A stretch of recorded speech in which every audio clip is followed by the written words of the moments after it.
A história começa com o protagonista sendo humilhado por outros alunos. Ao andar, ele recebe uma pedrada na cabeça e cai no chão. Olhando para eles, ele se pergunta: por que minha vida é um pesadelo? Todos me odeiam e me atormentam. Onde tudo deu errado? Em frente a uma porta, ele fala: se ao menos alguém me amasse e estivesse ao meu lado, minha vida teria sido um pouco melhor. Ao abrir a porta, ele chama pela mãe. Ao olhar para ela, nota sua aparência sombria e ajoelhada no chão em meio a uma sala cheia de lixo. Chorando, a mãe fala: Eugênie, olha o estado que você está de novo. Com a aparência triste, o personagem tenta responder: mãe. Mas, antes de completar a frase, ela começa a gritar: por que você dificulta minha vida? Qual o sentido de te vestir bem, te alimentar e te mandar para a escola, se você sempre volta acabado? Se vai ficar assim, é melhor desaparecer que nem o seu pai. Chorando, o protagonista escuta e pensa: eu achei que minha vida não poderia ficar pior. Outro dia, Eugênie, ao tossir, nota sangue na mão e fala: é claro que pode piorar. No hospital, com sua mãe, o doutor fala sobre uma doença rara. Naquele dia, Eugênie só consegue se lembrar do olhar da mãe dele. Depois daquele dia, sua condição inevitavelmente piorou com o tempo. Ele ficou tão fraco que nem conseguia se manter em pé, tornando difícil até ir ao banheiro sozinho. E então, teve um dia que ele nem segurava mais. Ao perceber o que aconteceu, sua mãe o encarou. O protagonista, chorando, começou a pedir desculpas e falou que iria limpar agora mesmo. Prometeu que isso nunca mais aconteceria de novo e pediu para ela não o abandonar. Mas, mesmo assim, depois daquele dia, ele nunca mais a viu. Com o passar do tempo, sua saúde foi piorando. Deitado no chão, ele afirmou que não tinha mais esperança de escapar e suplicou: se houver uma vida após a morte, desejo que nela eu seja uma pessoa normal, sem ser doente e incapaz de receber amor. Por fim, o protagonista morreu deitado no chão. Então, ele aparece em um lugar com muita luz e escuta uma voz dizendo: pobre criança. Ao olhar, ele nota uma mulher à sua frente. Olhando para ele, ela fala: você merece tanto. Ela manda ele segurar na mão dela. A deusa continua: após um longo ciclo de estrelas florescendo e estrelas se apagando, nós nos encontramos novamente. Ela afirma que ele se livrará da dor e procurará a felicidade em sua próxima vida. Então, ele renasce. Ao abrir os olhos, ele vê uma linda família e percebe que agora é um bebê, com 2 irmãos, um tio gentil e atencioso, e pais amorosos. Mas essa felicidade durou pouco. A partir dos 8 anos de idade, seu corpo começou a ficar fraco. A causa era desconhecida e não havia tratamento. Passaram-se 5 anos assim, achando que não iria sobreviver. Mas então ele começou a se lembrar de sua vida passada e do encontro com a maga. Ele lembrou que ela era a criadora daquele mundo, a maga da criação e renascimento, Lord Felin. De repente, ele sente-se mais leve, como se a doença tivesse sumido. Ao olhar para o lado, percebe que não está sozinho. O servo, assustado e gaguejando, fala: jovem mestre, e começa a chorar. O protagonista, emocionado, chama por ele e fala que quer tentar caminhar. O servo, limpando o rosto, fala que vai ajudá-lo sempre que for preciso. Com o passar do tempo, as lembranças das vidas passada e presente se ajustaram. Mesmo assim, ele ainda não consegue entender as ações da maga. Portanto, decide parar de se preocupar com isso e viver devotado à vida que Lord Felin havia curado. Ele explica que, como filho mais novo da família Felivia, a família que confronta os monstros do abismo nas fronteiras ocidentais do continente, terá que viver a vida de Eugênie Felivia. No meio de um treino, ele pergunta ao tio se não está exagerando. O tio rebate, perguntando se não era isso que ele procurava, e diz que, ao invés de reclamar, deveria contra-atacar, senão iria perder a luta. Então, o protagonista, com um movimento rápido, se abaixa e tenta atacar. O tio fica impressionado, mas consegue defender. Fala que movimentos exagerados carregam muito risco. Soltando a espada, o protagonista fala que achou que dessa vez ganharia. O tio afirma que ele tem potencial e que, nessa idade, Tio mesmo não conseguia usar as técnicas que o protagonista usava. O tio comenta que não imaginava que o menino, que tinha uma doença sem cura, pudesse um dia usar uma espada. O protagonista relembra que se esforçou muito na reabilitação e que, no início, era difícil até andar, mas continuou tentando até conseguir se movimentar completamente. Ele fala para o tio que agora está totalmente curado, mas acha que seu irmão mais velho e o trai se preocupam demais. O tio o abraça e diz estar feliz por ele estar bem. O protagonista pensa que esse sempre foi o tio Edear Felivia, outra figura paterna que cuidou dele quando era bebê. O tio dele se tornou independente da família há 5 anos e tem trabalhado como médico na capital.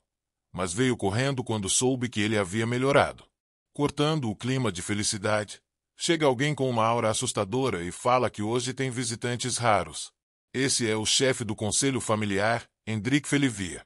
As 2 crianças que o acompanham perguntam: não é Hilário o doente e o fugitivo praticando suas habilidades de espada? Como se ainda se considerassem membros da família Felivia. Ao escutar, o líder do conselho dá um sorriso de canto e fala para respeitarem, pois eles ainda são da família. As crianças, rindo, respondem: está bem, vovô. Edear fala que já vão sair, que só estavam terminando o treinamento. O líder pergunta se já não faz tempo que ele não usa uma espada. Calado, o tio do protagonista apenas pensa em sua infância, lembrando de como era ser comparado ao irmão e do pai, dizendo que ele envergonhava a família. O líder pergunta se, por ter crescido sendo repreendido pelo pai, ele parou de usar espada, e se isso é o motivo de, quando o irmão morreu, ele ter fugido para a capital como um fugitivo. Rindo, o líder pergunta se ele ainda fala o nome da família quando alguém pergunta o sobrenome dele, afirmando que odiaria responder às famílias nobres da capital caso perguntassem se a família Felivia já teve um idiota como ele. Edear, tirando a mão do líder de seu ombro, responde que isso nunca vai acontecer e que está vivendo tranquilamente como médico agora. Cabisbaixo, o protagonista se pergunta por que eles os tratam assim. Por que estou tremendo? Ele pensa novamente. Será por causa das memórias da minha vida passada? A escuridão da vida passada está me repreendendo. Ao ser chamado novamente de doente da família Felivia e ouvir que ele e o tio formam um par perfeito, ele não consegue controlar a raiva e dá um soco no rosto de uma das crianças. Pensando que não tem intenções de ficar preso à escuridão da vida passada, ele começa a socar o rosto da criança, gritando para ela retirar as palavras agora mesmo. Ele diz que o tio não é uma desgraça para a família e que a verdadeira vergonha são as pessoas que zombam e menosprezam os outros. Enquanto o protagonista reflete que podia ter feito isso na vida passada, ele percebe um ataque vindo em sua direção. Seu tio entra no meio para protegê-lo. O tio pergunta ao líder como ele poderia tentar atacar uma criança. O líder responde que a criança é um bárbaro e pergunta ao protagonista o que ele está fazendo. O protagonista rebate, perguntando se há algum problema com suas ações, já que eles insultaram ele e o tio, e afirma que, se ser bárbaro significa isso, ele está feliz em ser. Com raiva, o líder embainha sua espada e diz que pensava que ele era uma pessoa digna e decente, mas estava enganado. Ele afirma que isso é culpa da linhagem de sangue da mãe dele e diz que vai responsabilizar o subchefe da família por esse assunto. Eugênio fica com medo, pois o subchefe é o irmão dele. Ao chegar na sala do irmão, ele fica apreensivo. O irmão o chama e fala que ele causou uma comoção. Diz que não teria imaginado que ele estava doente até agora. Gritando, o protagonista começa a pedir desculpas. Ele pensa que esse é o irmão mais velho dele, Indel Felivia, que está atuando no lugar do pai, que está doente. Com um olhar sombrio, o irmão fala que o líder do conselho o procurou para relatar um ataque contra o neto dele. Tentando se explicar, Eugênio começa a pedir desculpas, dizendo que não tinha ideia de que isso se tornaria um problema tão grande. Ele afirma que o conselho entenderia se visse toda a história. Com um olhar sombrio, o irmão manda ele calar a boca e fala que o certo ou o errado não importa. Essa é a lógica da nobreza. O que importa é a posição e a influência. O protagonista começa a chorar e admite que não pensou direito, dizendo que, independentemente do que aconteceu, não deveria ter usado violência. Ele reflete que não é mais uma criança que pode fazer qualquer coisa e ser perdoada. Voltando à realidade, O irmão pergunta o que ele acha que foi dito quando o líder do conselho começou a gritar com ele. Eugênio diz que não sabe. O irmão responde que mandou o líder calar a boca.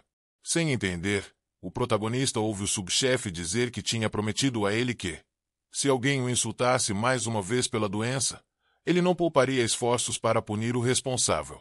Segurando os ombros de Eugênio, o irmão fala: Eu estava preocupado com você e me senti aliviado quando soube que você se curou. Agora, você não precisa se acovardar.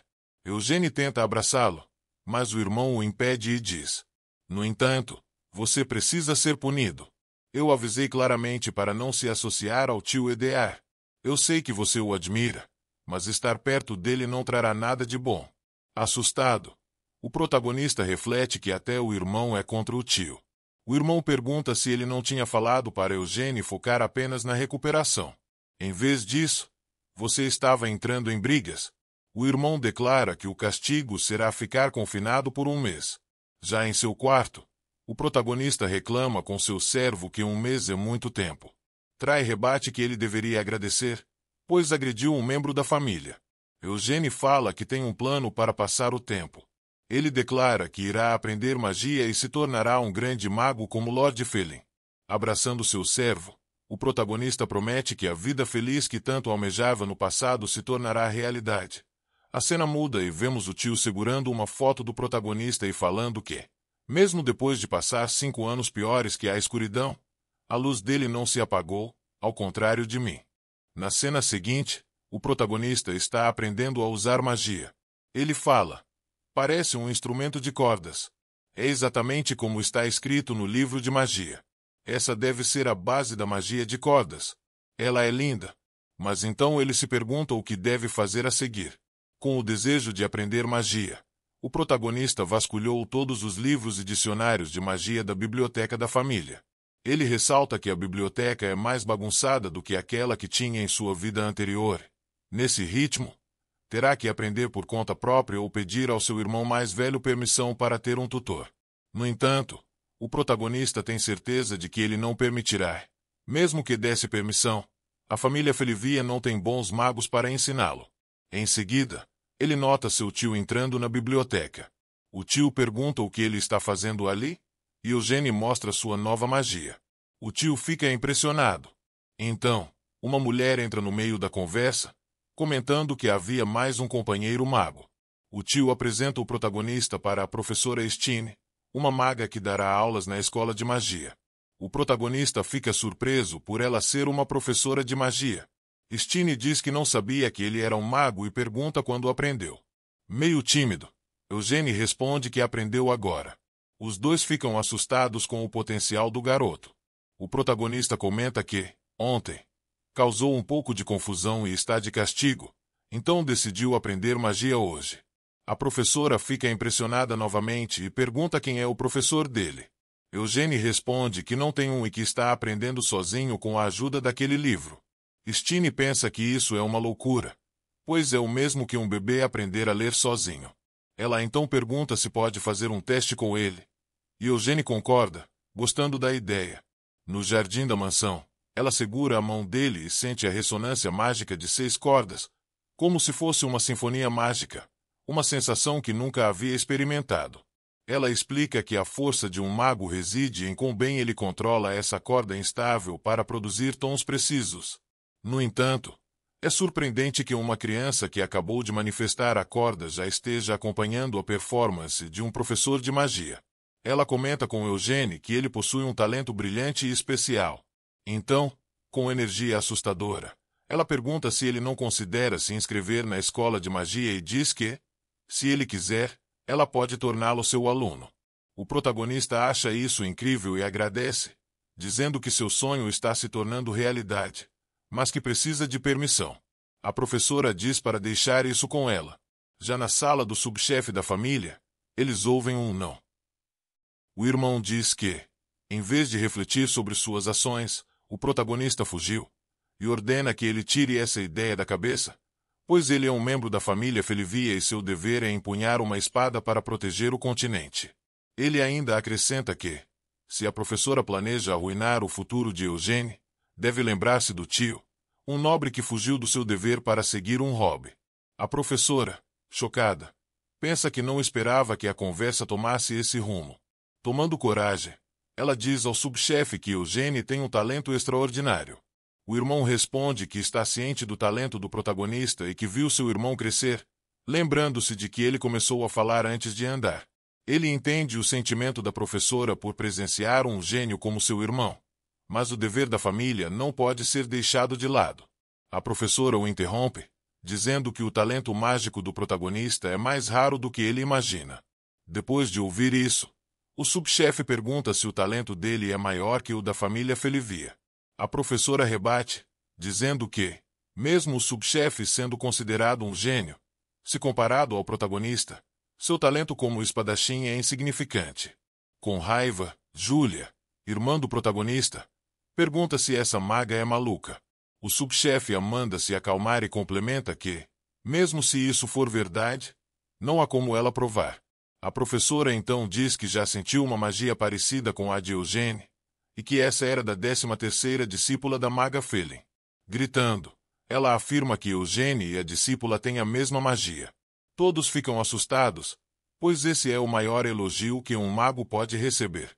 Em seguida, o subchefe pergunta ao protagonista qual é o seu desejo: ser um mago ou um espadachim. Sem hesitar, Eugênio responde que será os dois. O irmão diz que isso é impossível, pois nunca ouviu falar de um mago espadachim. Então, com aflição, o protagonista afirma que seguirá seu coração e será um mago, além de tentar se tornar um espadachim também. O irmão concorda com seu desejo, e Eugênio, animado, diz que se tornará um mago. No entanto, o irmão impõe uma condição: em um mês, Eugênio deverá ter todos os requisitos para entrar na escola de magia. Caso contrário, terá que ficar na mansão da família Felivia treinando para ser um espadachim. O irmão reforça que parece um absurdo, pois normalmente leva-se 10 anos para aprender, e ele terá apenas um mês. Mas, se o protagonista realmente tiver o talento mencionado pela professora, ele conseguirá. Eugênio concorda com a proposta e agradece ao subchefe da família.